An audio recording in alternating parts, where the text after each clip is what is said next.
Hello, I'm Steve. A little about myself. I'm a retired law enforcement officer with 20 years of service. I began my career in the jail, worked the road, and became an investigator. During my career, my training consisted of everything from SWAT to becoming a state certified crime scene technician. I've investigated crimes from thefts to homicides. After retiring and becoming aware of true crime and web sleuths, I started my channel for web sleuths to better understand the perspectives of law enforcement.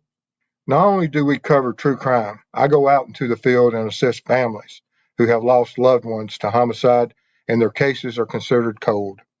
Join me as we look and bring attention to these critical cases.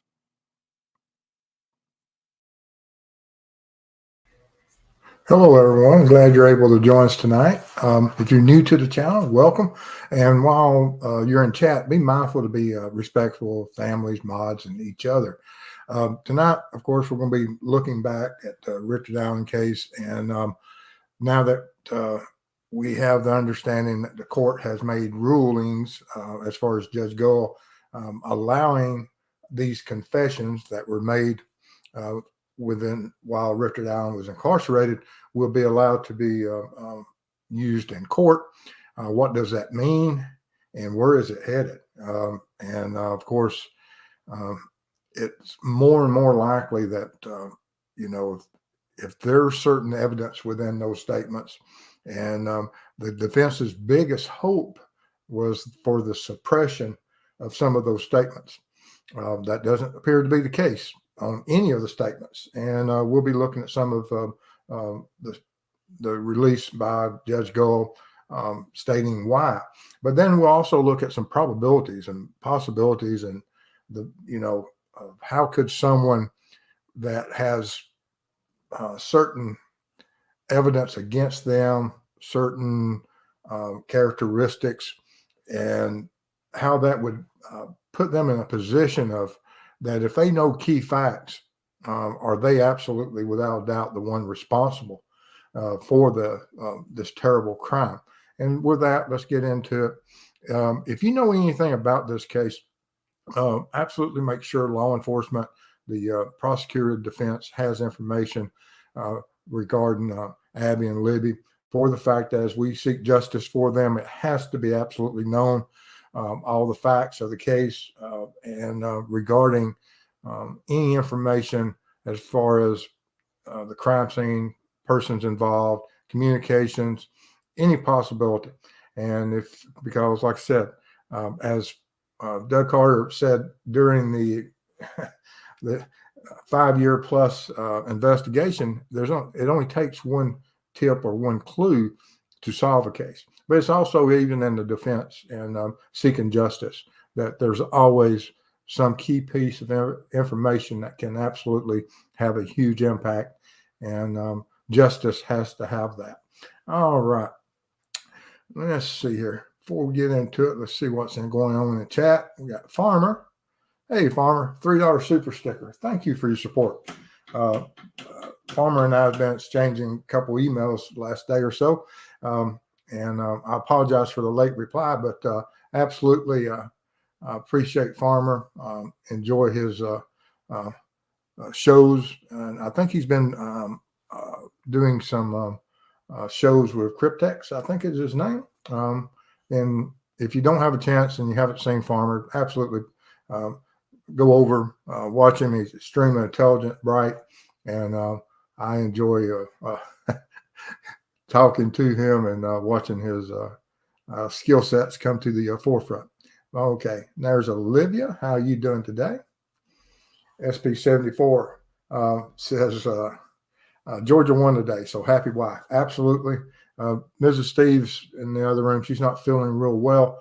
And for those that are new to the channel, Mrs. Steve is my wife, and sometimes she accompanies me here on the show, but she's not feeling well tonight. And so, but she is modding. But she is happy that Georgia won, no doubt.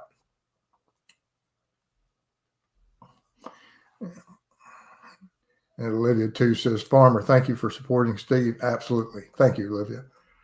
Let's see here. Farmer. Steve is my kind of human. Oh man, And Farmer has quite the sense of humor too. Witchcraft, good to see you. Ariel, I'm glad that you called alive from the beginning also. Happy Saturday, Mr. Steve, Mrs. Steve in chat. Hope all are well. Yes, we're doing pretty good. I've been busy with the move and also prepping for our co-case work that will be going into the Midwest on, and also working some other cases on the West Coast that I'm doing search right now for some key personnel to assist.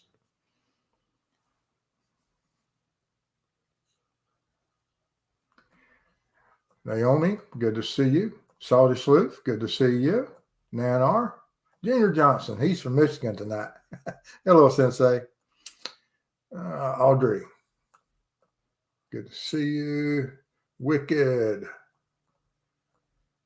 Let's see. And make sure anybody, like I said, if you got any questions as we go forth on this, absolutely throw them out there. Hello, Annabelle. Good to see you.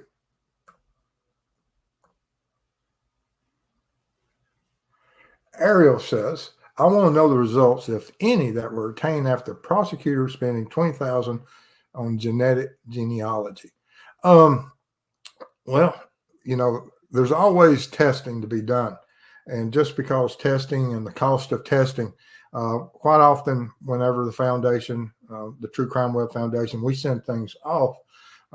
Sometimes that with whatever testing is done, the lab report isn't always shows any type of results.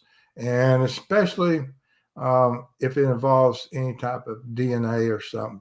I don't know in what context you're speaking of, but there's not always that it's going to be an absolute positive.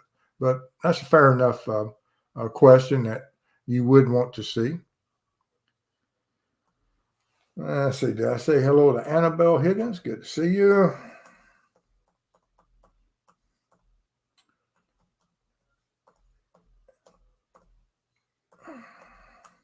Mustang 65, Sharon Edwards, Corey England, hello. Lex Sluther. now that is great. Hey, everyone, that is a great name. Y'all crack me up.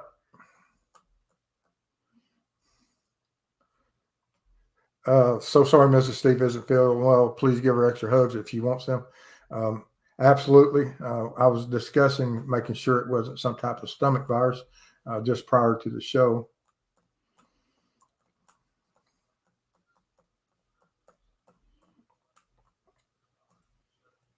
All right. So anyway, let's get into the show a little bit, guys.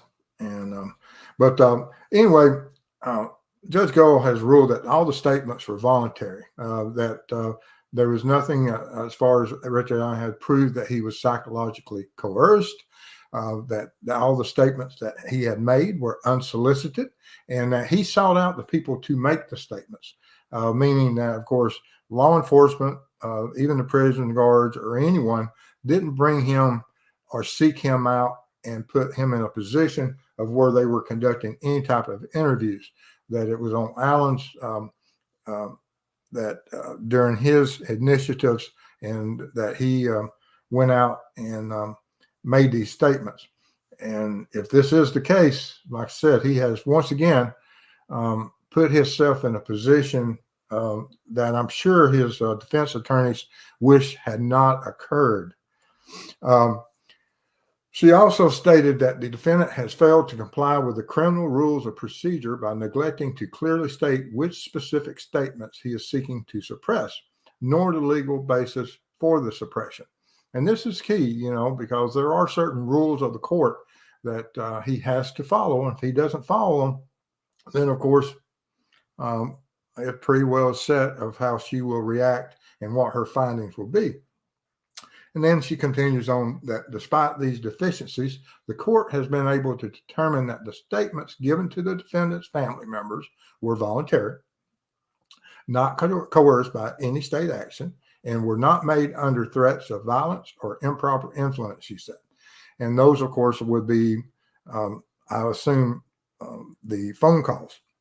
Now, are there possibilities of other statements that might have been overheard during visitations and things? Absolutely.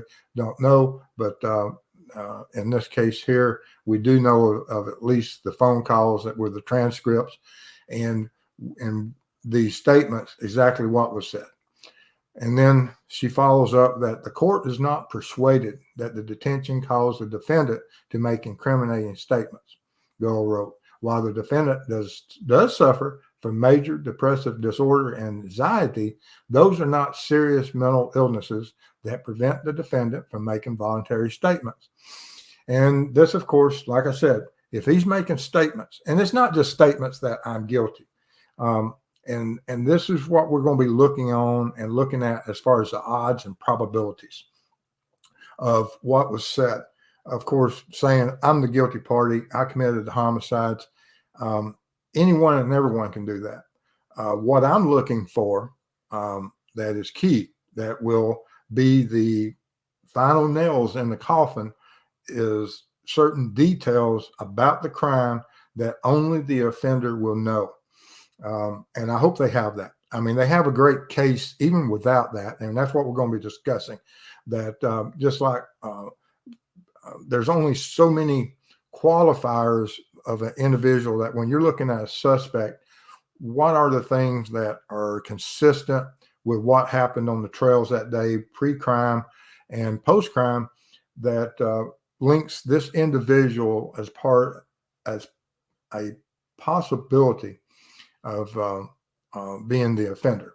And then you build your case from that. Then you build the probable cause to fill out those affidavits, to conduct those searches, gather that evidence, do those interviews. And during that, is there any supporting evidence that only the offender would either possess certain items that are linked to that crime, that are supported through forensics or otherwise, or is his knowledge of certain things that went on? And we have to be careful that law enforcement didn't feed or allow any information to cross over, because we see that sometimes in some of these false confessions of where law enforcement, while conducting interviews, will try to drive the narrative and give certain hints about crimes. And if those protocols are put in place, those safeties to not allow that, and he makes a statement or says something or does something that only the offender would know, this is going to be a huge thing. And that's something that we're going to look at like this. And it's basically the odds of probabilities. And everyone, or most people across the U.S. understands the Powerball jackpot. And, either you play it or someone that play it. And, even if you don't play it, you don't play it for the fact of what the odds of winning the jackpot is. This here is one in Powerball jackpot is 1 in 292.2 million. And it's even higher if you're going to win the mega part of it. And that's what I'm trying to correlate, of the knowing a fact about a crime scene that is an unknown fact, because law enforcement is notorious for keeping things close to their chest that they don't share. And they do that so that we don't have those false confessions. And if they followed all the safeties and protocols, and at this point, when they make this arrest and during these 60 plus confessions, and that's something we have to, that we're going to get down here when we get to that multiplier here, that regardless if you consider that, that there is something about the junk science of that bullet, that unspent round that was recovered from the crime scene, that, okay, that's junk science. But we're still looking at qualifiers as far as we have to have an individual that does own a gun, of the similar caliber, maybe even a gun that possibly could be identified in that video footage. We just don't know yet, and we'll see that as the court moves forward. And it's been rumored about that one of the victims, Abby or Libya, mentioned gun, and of course we have that video of him coming across that is a short loop. Did they shorten it for the fact that it does show a certain firearm, and law enforcement didn't want it to be known that they had an image of the firearm, and so they cut it or edited the image or the video to the point that there's not a gun in it, and therefore the offender wouldn't dispose of it. We have that if you own a gun and you own similar clothing to what Bridge Guy was wearing that day, which we know Richard Allen has, similar build and race to what Bridge Guy is, has a vehicle that was noted that was similar, that was parked at the CPS building, in which he admits to. He admits to everything above, even placing himself near the crime scene at a critical time. And then we confess to the crime. So if you take that, each of these 6 items here, and of course there are probably many more, but just playing the Powerball thing, and you had 6 numbers, that you have all these 6 numbers right. But you have this key multiplier, this Powerball, that at this point, we know facts that are only known to the offender. No one else, that you get all these other facts corrected. Who else meets this criteria that's in Delphi? And you would find out that there's not anyone else inside the city of Delphi that has these 6 similarities or these 6 factors that are indicative or part of the Powerball play. And now we go to the knows only the facts known to the offender. And when we look at that multiplier, if we had, say, we got 60 plus confessions, he could be absolutely, 60 of the confessions could be absolutely garbage. That they're stating all different types of weird facts that are not true. They're absolutely crazy, off the charts, has nothing to do with what occurred that day. But then one of these 60, just one of them, he mentions certain details, certain evidence that are beyond any ability of him to know an unknown fact, and it hasn't been fed to him. Then that's where you get that, yes, beyond a reasonable doubt, this individual is the responsible party for these crimes. And that's what we have to look at. And that's why I wanted y'all to understand this a little bit, for the fact that all of these are key details. And, we have those 6 qualifying points, plus you have this multiplier, which is the same as what the jackpot. And so is it 1 in 292.2 million, the odds of qualifying to be the offender of this? No, I'm not so much saying that it's a game that should be looked at this, but this is how unreasonable it is to put somebody else or, and this is just my personal opinion of who's responsible for this crime. And law enforcement going down this route of gathering this evidence and bringing all these facts to the forefront. But when we look at it in this manner, you can see, whereas there is a reasonable, he has a huge hill to climb to overcome this information. And so do I think that he can go to court and beat 1 in 292.2 million odds of losing?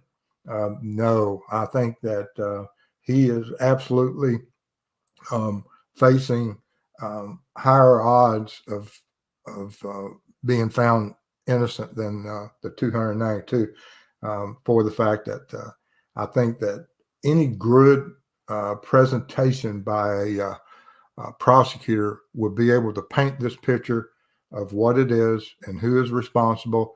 And so if you put yourself in his position, facing these odds, would you go to court?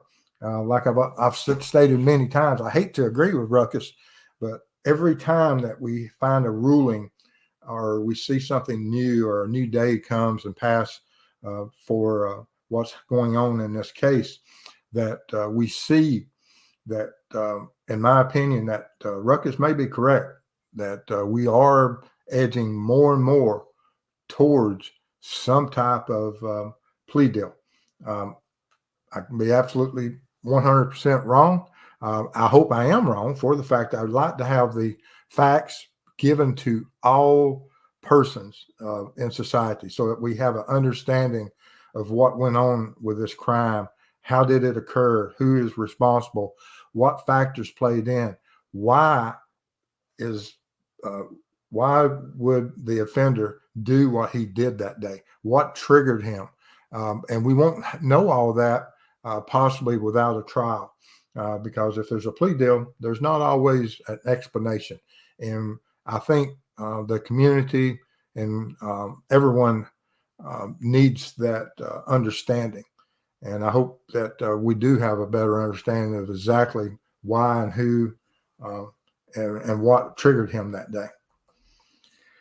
But like I said, we got Richard Allen, both his pre-arrest statement made way back right after the abduction, and then we had right prior to his arrest, towards the end of the investigation, and right before he was arrested, making these statements of what he owned and his connection. We have these images that, while you can't say that absolutely this is the image of Richard Allen, but I don't see anything that says that no, that any one of these people to the right, and we see many faces of different Richard Allens. The only one that I can see that probably I would have the biggest problem saying was Bridge Guy is when Richard Allen had lost all the weight and was in that condition of while the attorneys, whatever was going on in his life and during that critical time period. That's the only time that I really don't see BG and Richard Allen being the same. The other three images, absolutely, I can't say or argue that wasn't be one of those. Then we have his firearm and that unspent round that law enforcement, they conducted the investigation and says that round had been cycled through that firearm unspent. And that bullet was recovered from the crime scene, which is absolutely amazing. And Richard Allen puts himself down here at this end of the trail at a critical time period from when a witness saw him standing on the platform, and then turns around and goes back. And while en route heading back, he is, the witness meets Abby and Libby going towards, and there's, I've been there, and we're only looking at just a few seconds of where could Richard Allen go? Would he have still been standing on the bridge? Would he have walked off the bridge? Was he following the witness? And then he passed Abby and Libby. Is that where the creep came in? Just don't know. And did he go to this checkpoint where he could see the key intersection at the Myers parking lot, make sure no one else is coming? Because that's a 5-minute walk from that key intersection to this location. So he knows that he has at least 5 minutes to turn around, track these potential victims if they were still, if that's where he had focused his attention on, and that he had decided and it was going to target Abby and Libby at this moment. He knows that he has at least a 4-minute and 39-second window of opportunity to complete any criminal act he wanted to and move them off the trail, which is what I've been on stakeouts and I've seen these criminals behave in such manner. And then, of course, regardless if you argue with the proportions and the height and everything, there are certain similar clothing, fashions, fit, creases, the way he wears his clothing and what clothing and how the folds are. It was pretty odd, just with these characteristics of with his physical size and everything, and certain clothing being bought, how they would gather. And while this isn't anything that's absolute, but it is something that you can look at and consider. All right. With that being said, let's get into the chat again, see what's going on. Black Swan 316 says, hi, I'm here for a live. I'm glad you're here, Black Swan. Thank you, Sensei, for putting a Farmer's Channel up there. Thank you. Sharon Edwards, Mustang. As above, so below is in the house. Elevate the process.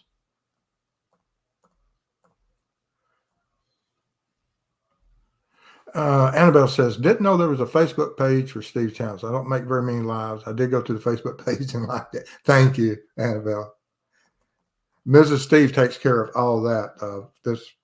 I get lost on so many levels.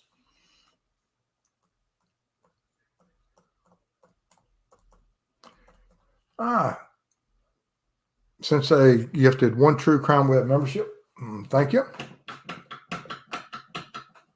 Appreciate it. We're about to go back on the road, and all y'all's support is absolutely. Country Boy, good to see you. I hope you've been doing well, Mr. Steve, as above, so below. I have been working extremely hard. We've got so much stuff that we are moving forward on the cold case work and everything, but thank you.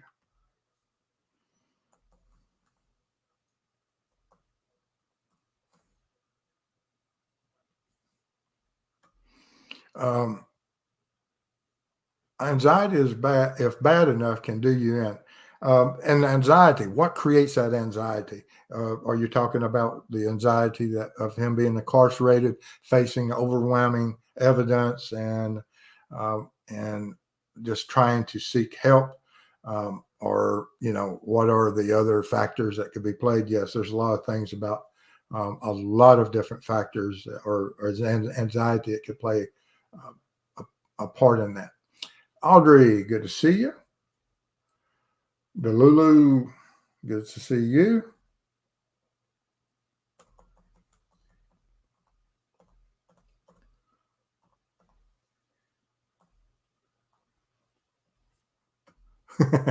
I'm getting good at predicting what would be needed to know what they want to know. Bama San said, oopsie, I'm late. No, you're not late. You're fine.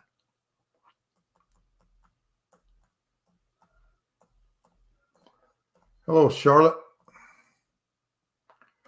Okay. Anna says, I don't agree with Judge Skull's medical conclusions. However, if the confessions are basically nothing, the defense might be able to overcome them. Excellent point. And that's the exact thing of why I broke it down in this manner. We could probably overcome owning a 6-hour. Yes.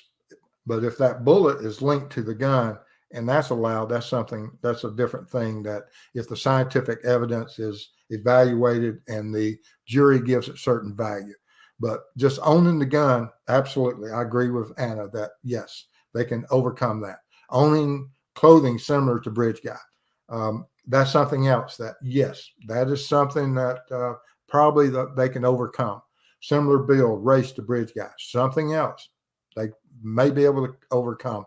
The parking of the vehicle at the CPS building during this crime or during a certain time frame is probably individually something they could overcome.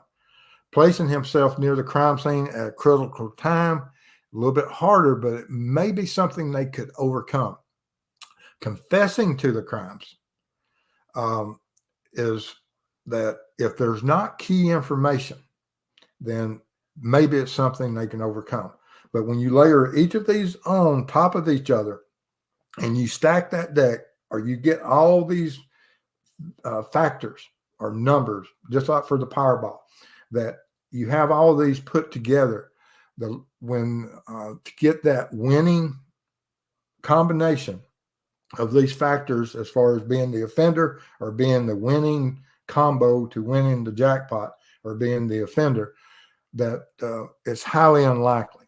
And will the jury rule out each one? Now, can the defense overcome these? Yes, because there's going to be a lot of people in Delphi that own a 40 cal, a 6-sire. I can't say that there's going to be hundreds that own a 6-sire in Delphi, but let's say that there's 50. But of those 50, how many of them are going to be owning closes similar to Bridge Guy? It might knock the number down just a little bit. Similar build and race and sex, then of course we knock it down a little bit more. That were there at the crime scene. That's when it starts gathering and piling on a little bit heavier, because while you may be the right sex, right build, you own similar clothing, you own a 40 cal, but were you within the ground zero of being able to commit this crime and placing yourself there at that critical time? And then when you confess to it, that's those last three are harder numbers or harder factors or facts to bring to the table. And this is the only part of, and with Anna's statement here, that this is the thing that they might not be able to overcome. And that's this multiplier. If he knows facts only known to the offender, that is what.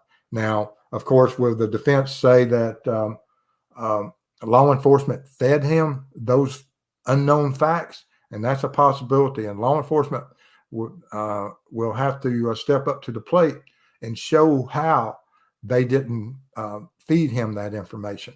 And because, if they did feed him the information, then of course, Anna has a huge point here that could absolutely turn the tables and allow the defense to put up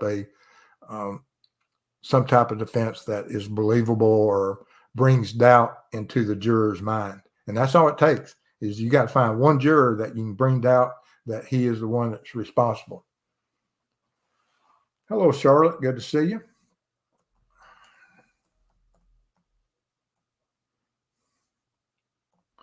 Yeah. Thank you, Gail, about telling everybody to hit the like button. Thank you.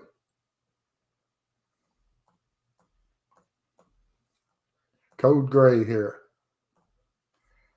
And this is absolutely correct. False confessions happen every day.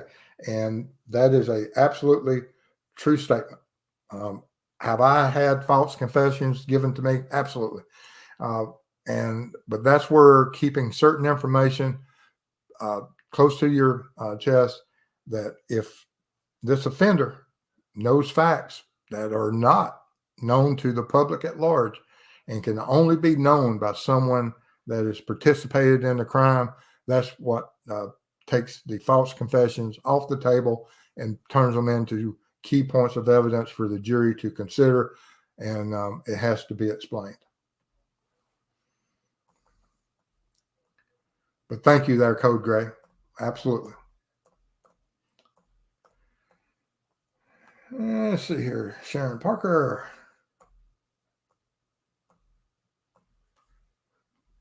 Steve got some sun. Yes, I've been out mowing down here in Florida. It's miserable.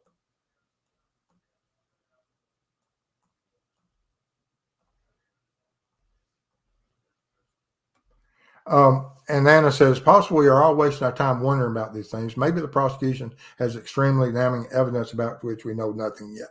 And I think so. Absolutely do. And I hope so. For the fact if they don't, the prosecution may have been wasting a lot of people's time. But yes, I tend to think so.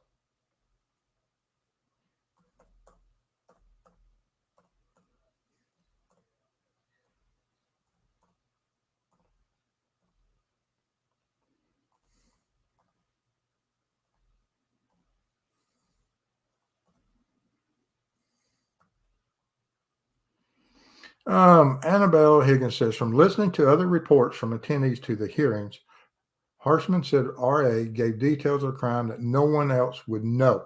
And this is things that, if this is, and what are those details? And how critical are those details? And in what context were they stated? For the fact that we have to have all that. We have to know the exact context that he would have brought that information to him, how, when, and what point during the interview was that information put up, and do we have all the recordings, all the interactions with law enforcement and Richard Allen? Because we don't want any semblance of some type of conspiracy because it will be played out, guys, that if law enforcement did something inappropriate, then they should be held to task. And I've always said that, and always will say that law enforcement should be held to a high standard.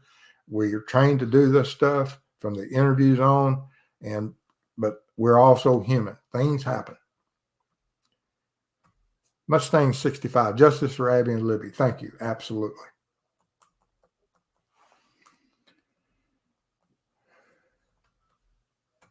Let's see here.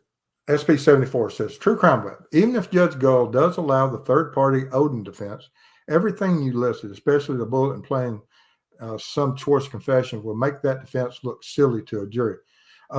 Yes, and like I said, I just put it to something such as what the Powerballs, a structure that we can understand of just a few simple key details, that this is the probable cause of why it doesn't mean he's absolutely the one responsible for it.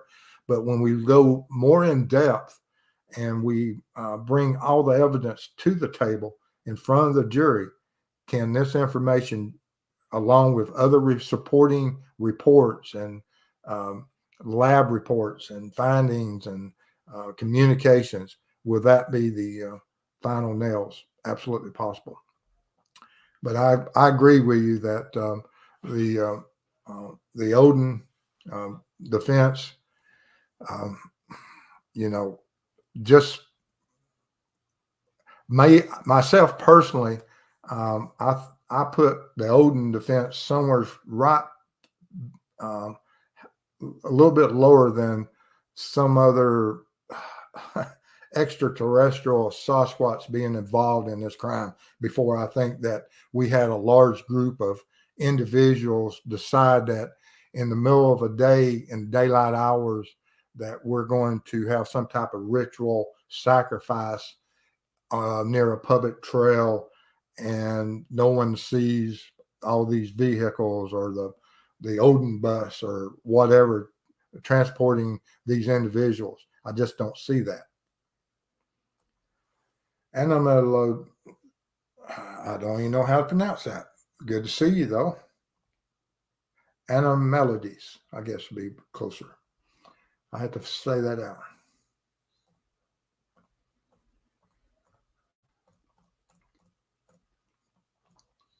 Y'all try to mess me up here.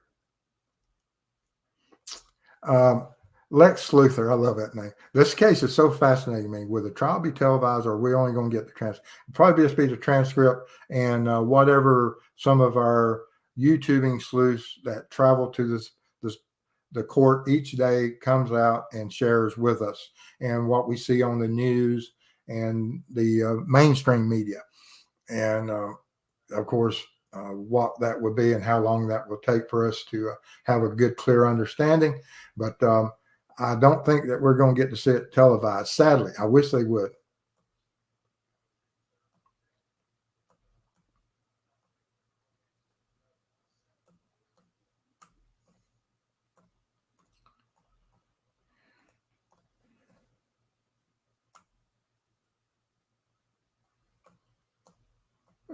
Cunningham, good to see you.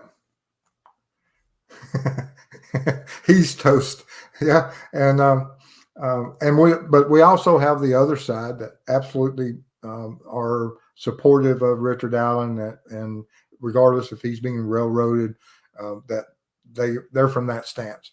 And I'm in agreement that we have to have both sides, and we have to have that each of us, regardless if you're of the opinion that he is the responsible party and is innocent until proven guilty, or if you're from the other side that absolutely he's not involved, we have to have these opposing views to make sure that justice is rendered. Absolutely. I don't have a problem with it. Uh-oh. Anna said, my husband can figure odds in his head, probabilities and possibility. I know, I have no idea how he did it. Card counter. There's some people out there absolutely phenomenal when it comes to math.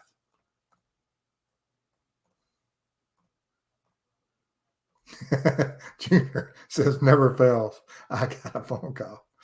Oh, man. Been there.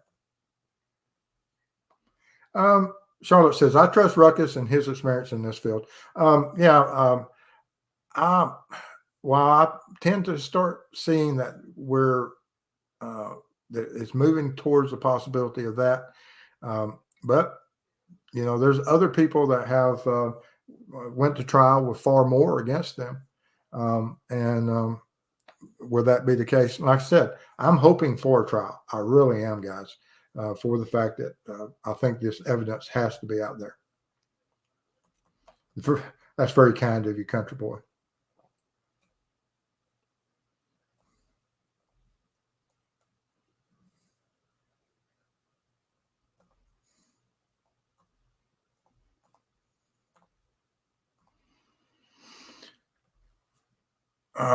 SP74, if he really doesn't want his wife and mother and daughter to hear all the details, he'll change his plea. That's a good point, for the fact that if he takes it to trial, because the prosecution will have to bring those details up, exactly everything they have from the first contact of when this individual, as he approaches them, and you'll hear that narrative of how he gained control. Is there additional audio of where the girls may be communicating, pleading, and we have other information on that cell phone? Possible. Just don't know.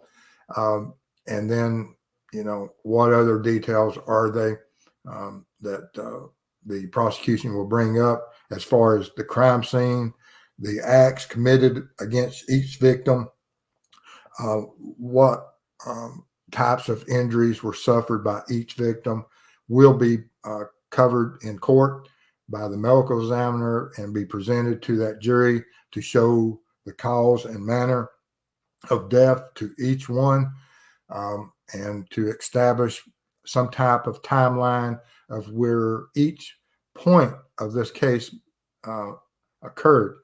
And the only way that that can be stopped is if someone enters a plea and says, no, we're not going that route.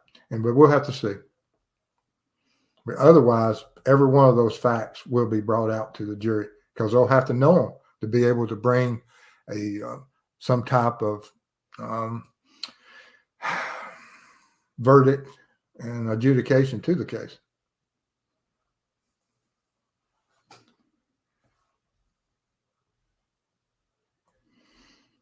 Yes, that's his weight loss. Like I said, that's the only one of these that I don't see where it could be, that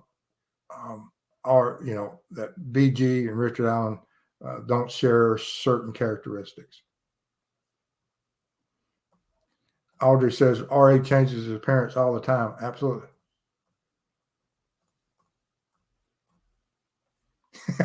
Junior, if I win the Powerball, I'll personally support your channel. Thank you. Oh.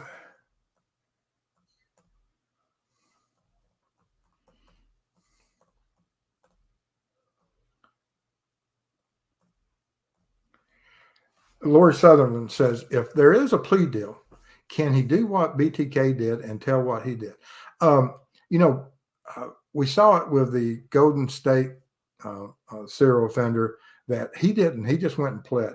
But with BTK, that court system required him to stand before the court and discuss certain his acts and what was going on and triggers and things of that nature. I just don't know which one that this court system, which way and what avenue they'll take, and for the fact that if they choose a certain path, then we won't know the facts. But if they go with the BTK, we'll get to know some facts. And I wish that was the case in every state. But we saw in California with the Golden State, not.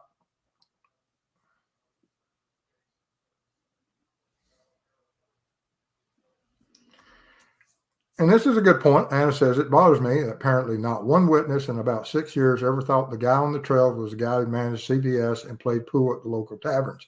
I think he had a friend or two that discussed with him, but they had, for whatever reason, through conversations with Richard Allen, that they noted that he did speak with law enforcement.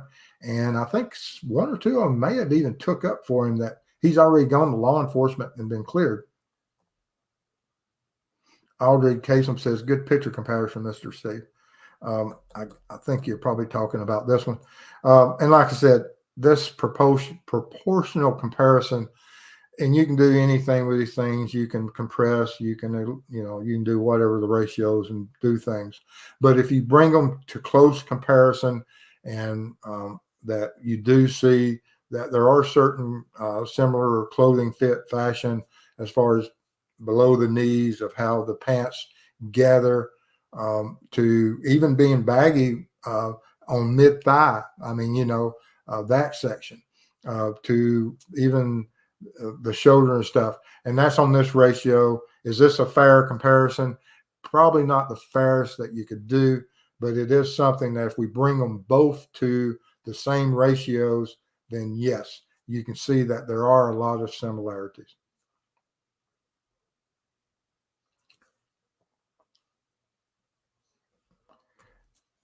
And this is a good point. Mustang 65. He probably can't find pants that fit properly. I have the same problem. Yes, if his height and his waist size of being able to get, buy a certain waist size, that would more than likely that most pants would be a longer length, and as that would be what would cause this gathering near the shoes and this style of wear. Is that possible? I would think so.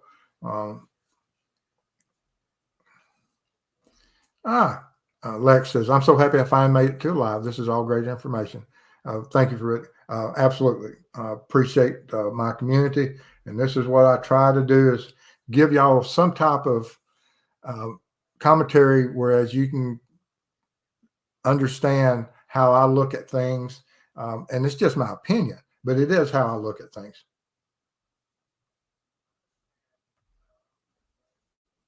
I want to hear what happened and why myself. Absolutely, Junior. A lot, all of us out here do. Steve, you look like you need some rest. Yes, I work a lot. There's a lot of stuff going on. I'm trying to get.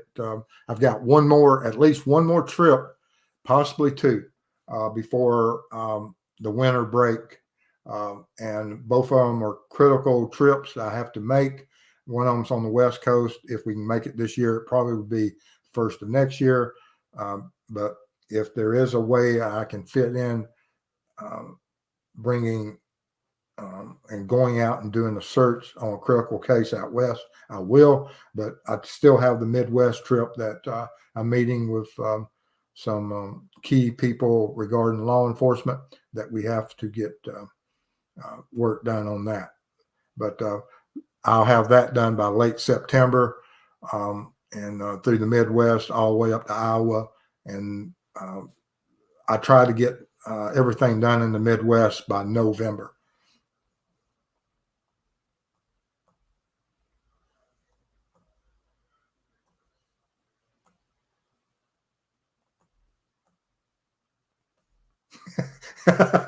Every time you agree with Ruckus, a unicorn dies. Brilliant. That's what I like about Farmer. Oh, man. Hello, CJK. Hello, Mary Flynn. Mary Flynn says, thank you, Steve, for all your hard work continuously. I want to thank my community and my supporters, not only for the YouTube channel, but for the foundation, that without all that support, these families that we work with, they wouldn't have an opportunity for new evidence being brought to the prosecutors and to law enforcement. And while I wish that we could find new evidence and new facts and a new perspective on every case I look at, but that's just an impossibility. But on the cases that we do find that, it's all owed to my community, to those who support this channel, and to the foundation. And I wish to thank you all for that. CJK, good to see you.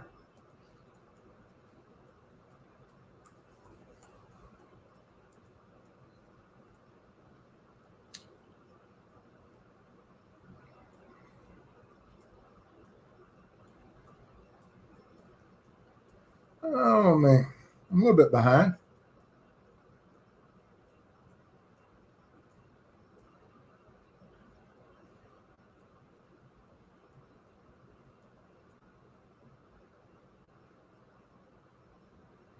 And this is key. All things taken individually can mean nothing.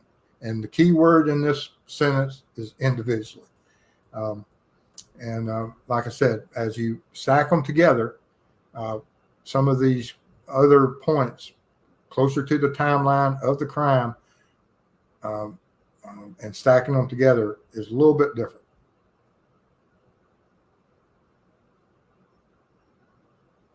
CJK says, Steve, some are just in denial over the confessions, the unspent shell, timeline, etc. It's truly odd. It is, but I appreciate that for the fact that in my line of work and in my career, I had to make sure that I could overcome everything. That whatever that the evidence that I presented to that jury had to withstand everything that the courts and the defense could throw at me. And for the fact that then we know that absolutely justice has been served. And I hope that's the case when this comes to pass.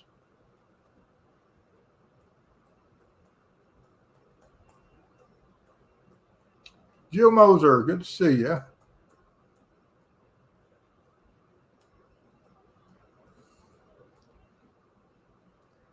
Mustang said, Mustang 65 says, I agree. Hard to get over 61 or more. I mean, how many confessions are they actually? But still, in my career, I spoke with Cop Facts, and I said, "Have you ever heard of 61 confessions?" And he said, "No." I was happy just getting one. I don't think I ever went back to get more than one, and I never went into the jailhouse to ask if he confessed to other inmates. And so, which in hindsight, I can see where that would be that if I had to do my career over, I probably would go back in and get some more supporting confessions from others.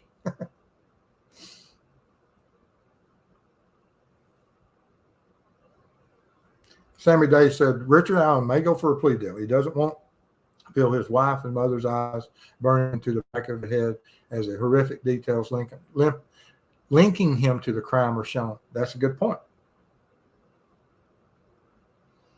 Code Gray, that's fair enough. Might be the guy, but hoping for better evidence. Absolutely. And I am too. I want more than just the rumor and yes, this is the guy. I want more too, guys. I really do. Mary Flynn, $4.99 super sticker. Thank you. There's your blue light. Appreciate your support. About to go back on the road, so we'll be using that. Thank you.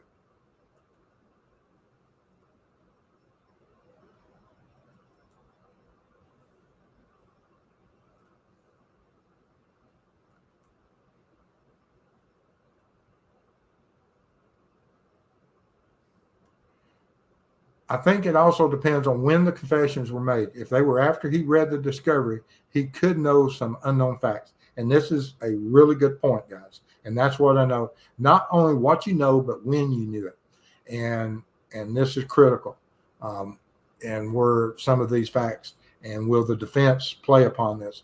But if this information is not, that he couldn't have obtained this information in any shape, form, or fashion, then, but J Farm 13 knocked it out of the park with that comment. Absolutely.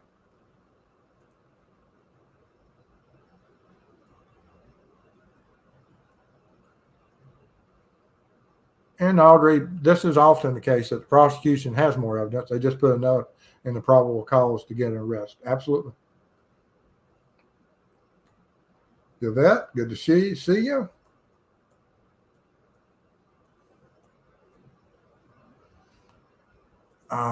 Junior says, I've got a feeling his lawyers will push this till the end and will discourage him from making a plea. And you see this a lot of times. I've seen defendants wait until a jury is impaneled. And then if the defense doesn't get the ideal jury impaneled, then they say, hey, guys, we've lost this. And would that be the case in here? I would expect that that could be a real key point that we may have, that the defense will push it to the as long as they can. If they find that they can get someone on that panel they think they can get as far as a hung jury, that's what they may be seeking. And is that fair? Yes. Mustang, Mr. Steve, you had any one person confess 61 times? No. Like I said, I'm sure I've had some that confessed multiple times, not only to myself, but to other investigators. And I've seen that, where each investigator go in there with a certain crime, and we have 10, 12, 20 different crimes confessed to, but it's not the same crime. So that is odd in and of itself. Did they get divorced? Not that I know of. I think the family is standing with him.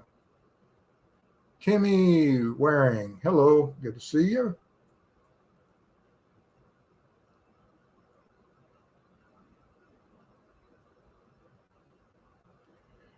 Yes, a big point could be if a box cutter was used or not. If not, maybe lies have been told, or maybe RA was confabulating and inventing a narrative.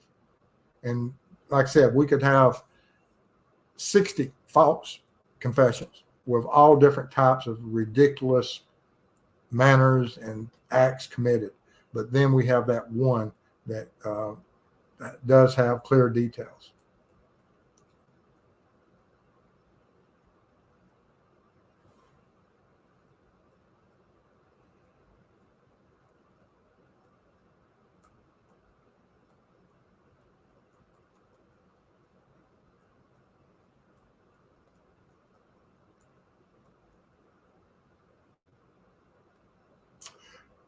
Black Swan says, what bothers me is that you're usually very scientific, Steve. However, equating all those things with Powerball, that's not exact. Clothes very common, how common. And that's the thing. And I'm not saying that this is just like I was discussing this with Anna, with her comment about that. Yes, all these things individually can the defense overcome. Yes. But these are things that we know will be brought into the court.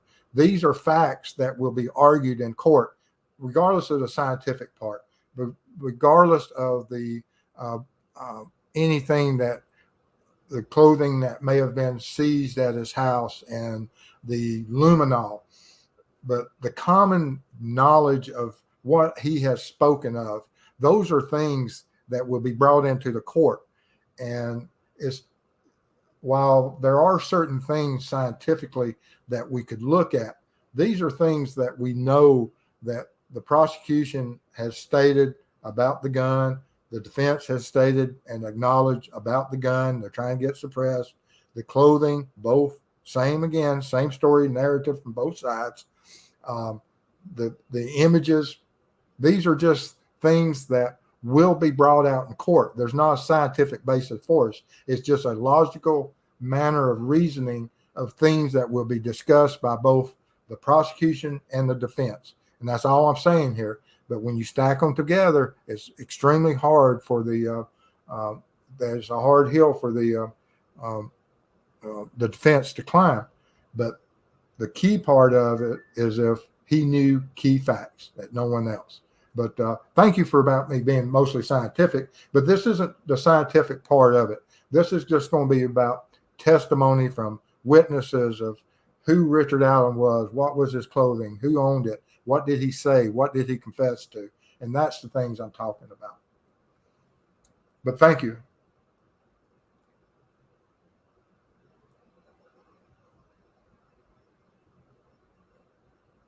Mark Ferris says, RA is the same height for bridge guy. Both are short. You can use railroad frames for height estimation. Yeah, I tried, but I never could.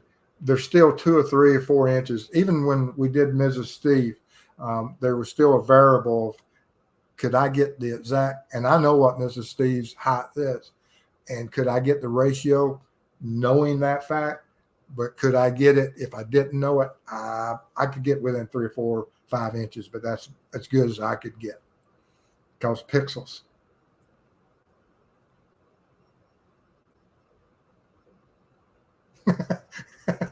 Someone should have a courthouse food truck. And Black Swan. And how many people were at the bridge that day? Then RA is 1 in however how many that number is. Exactly. That's another qualifier that you can say that, okay, was there 50 people there? Then we got that we have only 50 people that you can put into this prize pool. If there was 100, still. But then out of that 100, how many of them owned a 6-hour clothing similar build, race, parked the vehicle there, put themselves at the critical time, and had confessed to the crime and knows those facts.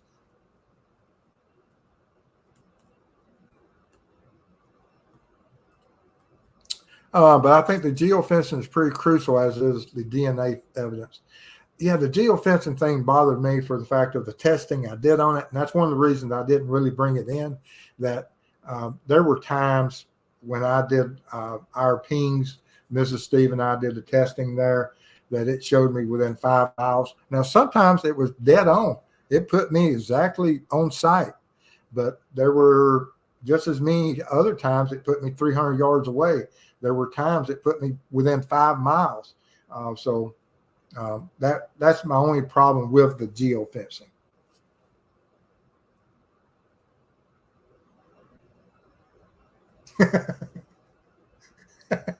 Electric Kool-Aid, Odin bus. I think they wrote a book about that back in the 60s. Y'all crack me up.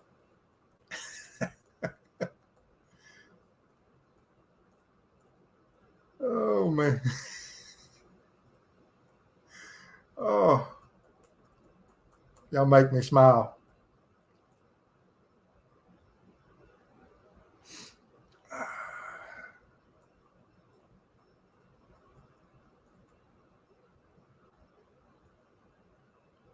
Let's see. The Saint.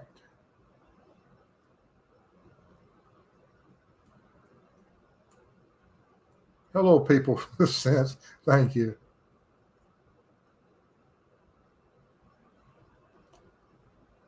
Yes, and you're absolutely correct that when the judge gives those final briefing to the jury, and that yes, he'll explain exactly what reasonable doubt is, and for the jury to react and analyze all the facts.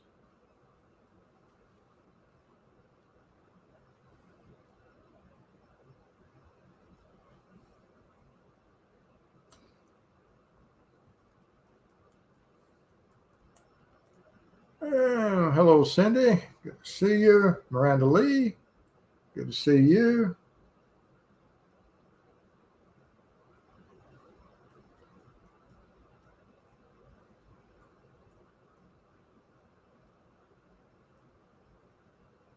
Let's see here. Let's see, Lori had a great question. I missed it. Or did I get it? I don't know. I don't see Lori's question.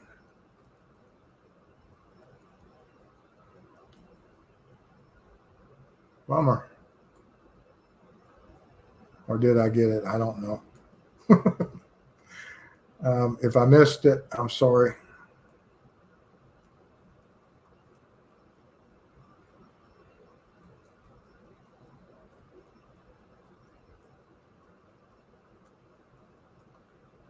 Try and get caught up here. Sometimes it jumps, guys. I might miss something.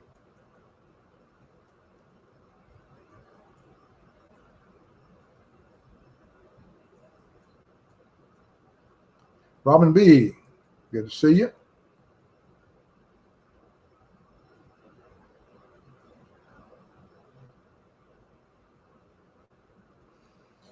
All the details we are aware of point to Richard Allen. If trial starts, may try a late plea deal when all details are brought to light by prosecution. I think at that point, it may be. I would think it would probably be too late. I think the latest that we would have a plea, to me, and this is just my opinion. Your opinion is just as good as mine. That it could be at that point. But I think when that if there is going to be a plea at any point, it will be when the jury is impaneled and the defense doesn't get their ideal jury panel.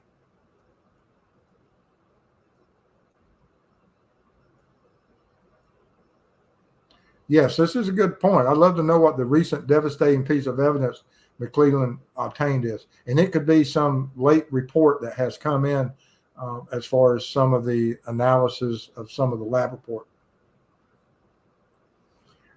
What if the ammo is the same brand? That's another one of those things is will you be able to go in there and reverse engineer that unspent round and see if the bullets are manufactured same weight? Is the chemical compounds of the unspent powder in that casing consistent with the unspent rounds that are in Richard Allen's firearm? Is the primer, the unspent primer, consistent with that? Because you can have similar ammo made by the same brand, but when they reload, they may change some of the each of the part of that of each component could be a little bit different. There's Frank Master. Good to see you.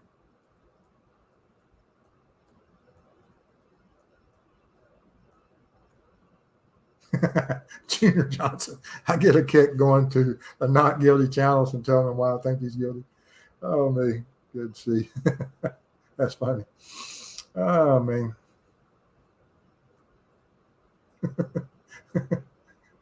Yeah. And then Junior gets blocked. Absolutely. Oh.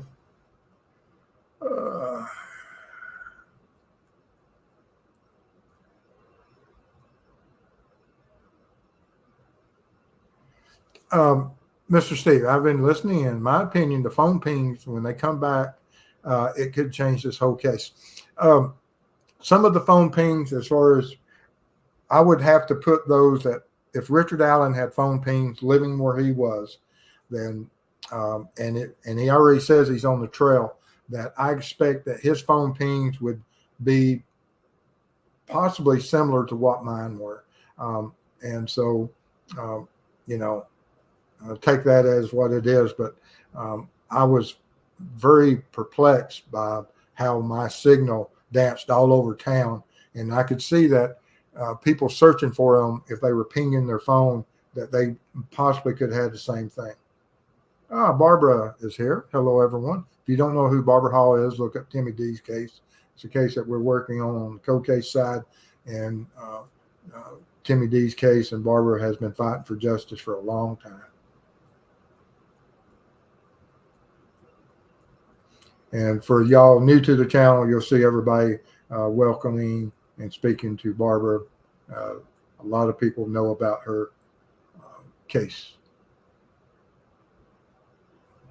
Yes, CJK, this is exactly right. They went all over town when I wasn't. I was standing there, moved 5 feet, and it said I moved 300 yards or a half a mile, or even put me in the middle of the creek a time or two. Although I almost fell in the middle of the creek, I'm not there. Farmers making coffee.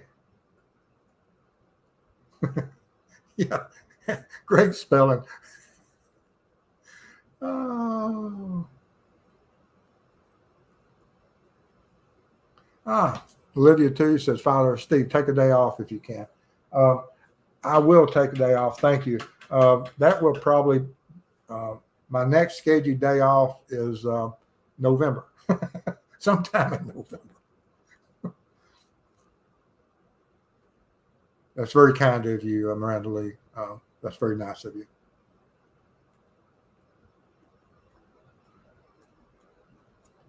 Very kind of you also, CJK.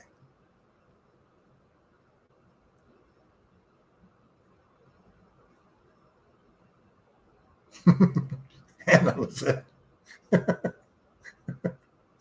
Oh, that's funny.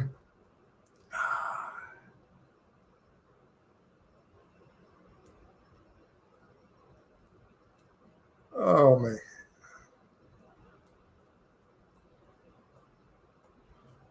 Mustang 65, $5 super sticker. Thank you. Appreciate your support.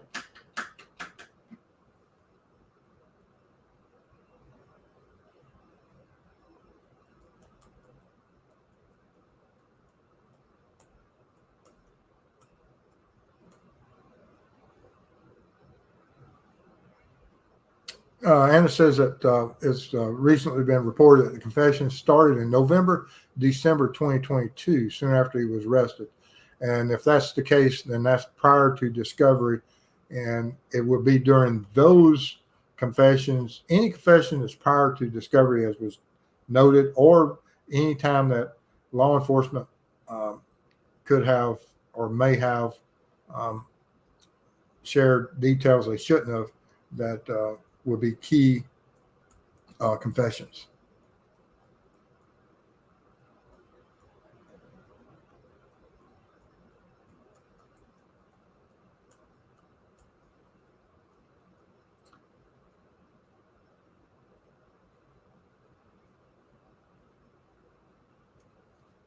Last time I got PKC says last time I got called for jury duty, didn't even get that far. Drove 40 miles, waited around for 45 minutes, then heard reach the settlement, go home. I've been called more than my fair share for jury duties. For some reason, sometimes clerks really like getting law enforcement to be part of those panels, and judges won't excuse you, for calls. They will let you go through voir dire and be questioned. And the attorneys actually enjoyed that sometimes because I was a victim. If have I been victim of violent crime? Absolutely. Certain, law enforcement. There's people out there that try to do you harm, and you're a victim of that crime. You get shot at, you get people try to stab you, beat you, kick you, hit you. I mean, you imagine it. So law enforcement officers are victims of crimes also.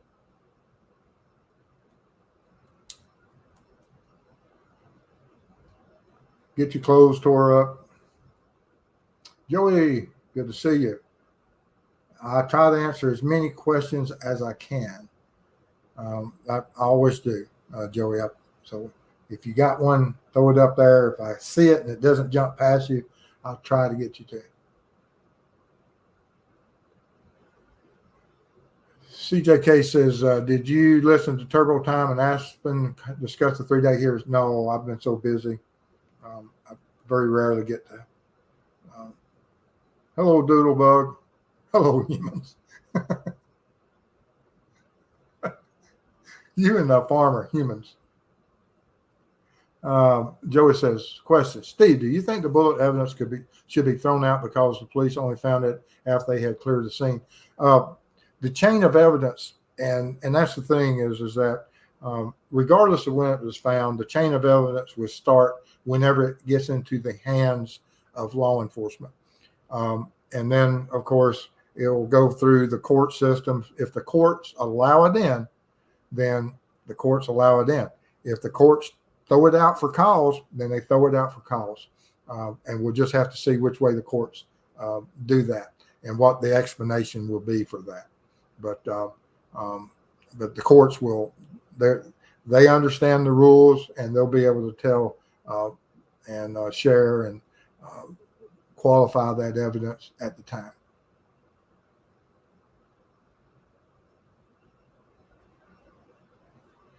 Brandon says, you were using Find My Phone through Wi-Fi base, right?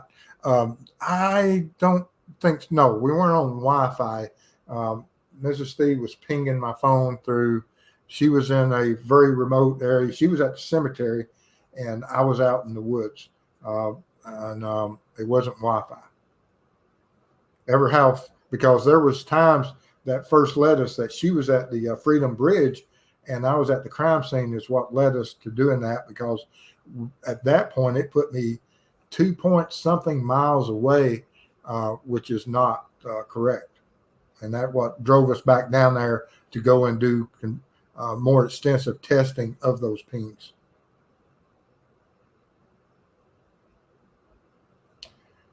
No way did he bring his phone. That will work against him if he says he was looking at it. Yeah, I mean, was it a burner phone or what?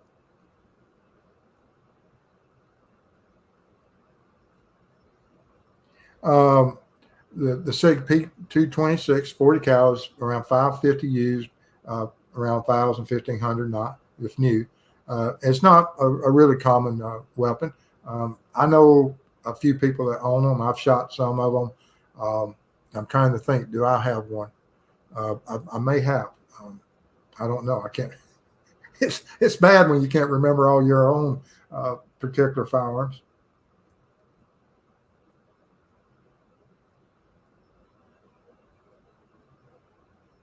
And that's fair enough that you don't, Black Swan says that won't believe them until I see them, though. That's fair enough.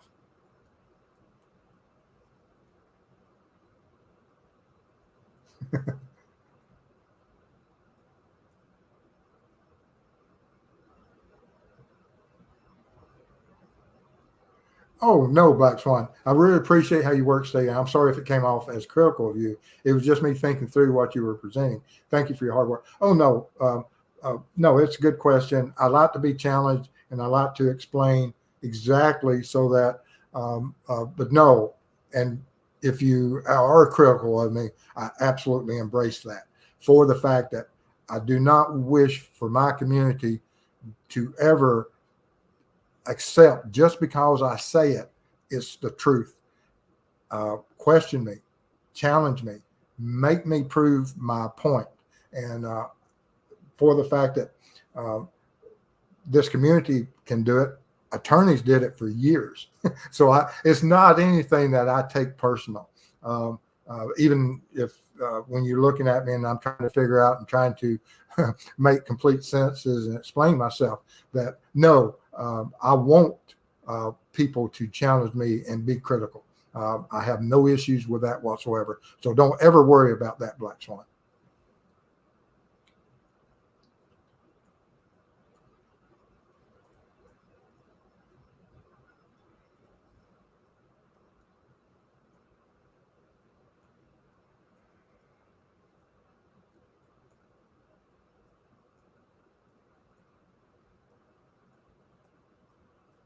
Let's see here.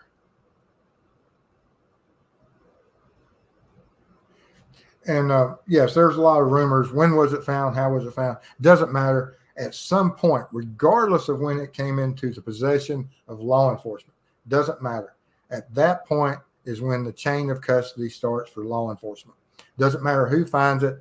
I've had cases where law enforcement found evidence. I've had cases where family members found evidence at a different time, at a different location, and they brought it to me.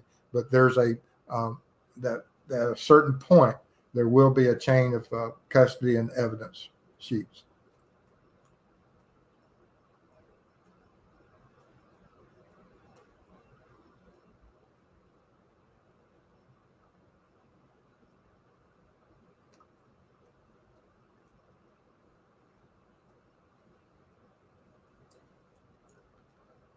My body is a snowflake. Oh, oh me. Oh, Miss Cyrene, way late. No, you're not. You're fine.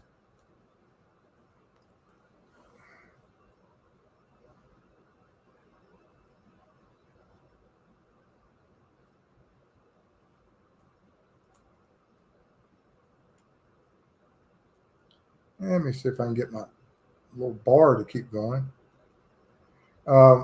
Saint says he gave confessions before discovery had been stated in court. Okay. And that's key.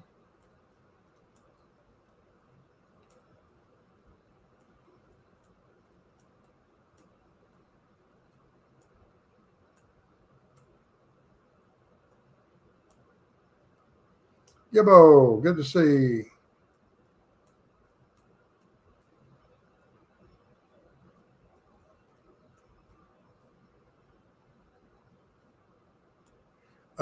Lex Luthor, are they still looking for additional suspects or are they confident RA acted alone? I think they're pretty much, my understanding, lone wolf right now. But there's always, if there's other information, would they accept it? If it's good information, absolutely, I think they would.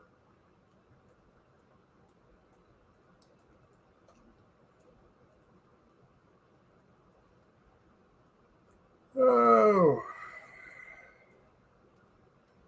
And Joey says, question, why would the police not take the branches and sticks that they say were on the victims when it should have DNA on? I don't know. That is, if that is the case, once again, I don't know um, if that is fact or not, but that would be something I'd be extremely critical of, that we know that the victims didn't place them there, therefore the offender placed them there, and is there the possibility of some type of transfer? Lacard's principle says yes. And if not, shame on them.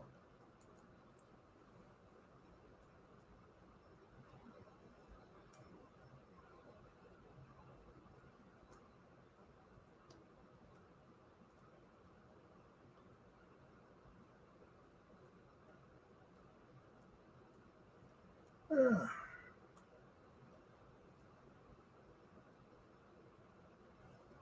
Um, was the early room of the CSI people were not allowed to discuss amongst themselves, Steve? Is that protocol?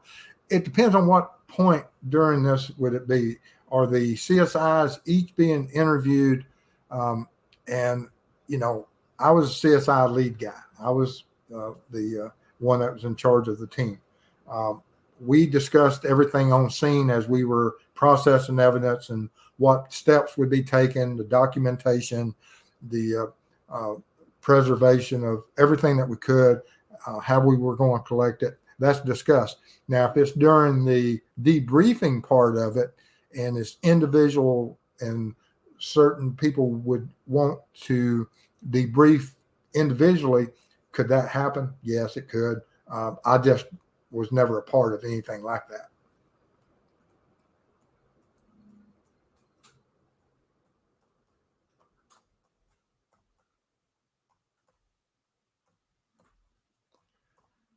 Let's see here.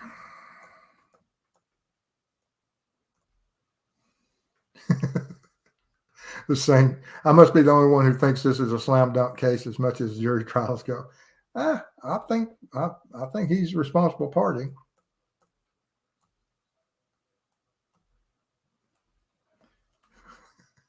And Miss Hannah's correct here. That attorney once told her that going to court is always a crapshoot, meaning the outcome is never predictable.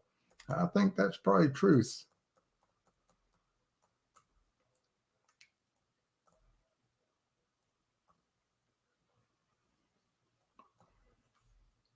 No, I didn't. Steve, did you look at the Chinook observer hole in one wind's truck?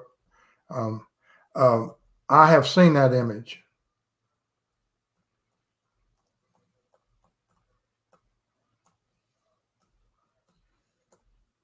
Hello, James Tate.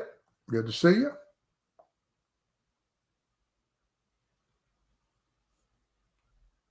That's not how Find My Phone works. That's why it wasn't working. It's Wi-Fi based. Like I said, and that may and I have no idea, Brandon, of what the pings were showing that night, but that may have been the exact same thing that was occurring during the girls' search when their phones were pinging all over town. That's the only thing I'm saying. I have no idea how pings work or the technology changes between 2017 and when I did my testing. So I don't know. I can only tell you what my results and what my screen captures showed that night of where it says my phone was. And whatever method was working, sometimes it showed me exactly where I was at. So it worked at times. And then at other times, it said I was across town. And at other times, it said I moved 300 yards in 30 seconds, which I can guarantee you I didn't go 300 yards in 30 seconds of anything. I can prove that pretty easily.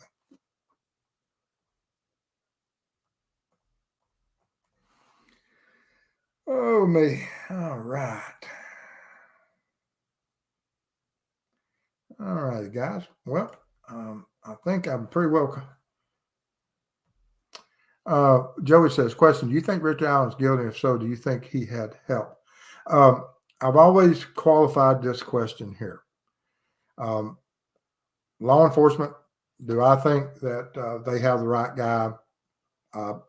Probable cause, yes. Is he innocent until proven guilty? Absolutely. But do I think they have the right person? Yes. With all the evidence at a certain point, will that be proven? I hope so. And if he had help or not depends on this. If there is another crime scene and the Abby and Libby had to be transported to this location, he had to have help. If the crime occurred, as law enforcement is purported to be presenting it, that it occurred at the location where their bodies were found, then he could have done it by himself. I hope that answers your question. But anyway, guys, I appreciate everybody being here. And if you have any information on this case, absolutely make sure law enforcement has it. And y'all stay safe out there, and we'll see you guys soon. And hopefully we'll see. I'll try to have a show for our members tomorrow evening around 7. But thank y'all for being here. If you like the video, give it a thumbs up, share, and we appreciate y'all's support both here and for the foundation as we work these code cases. And thank you guys. So we'll see y'all. Stay safe out there. Bye.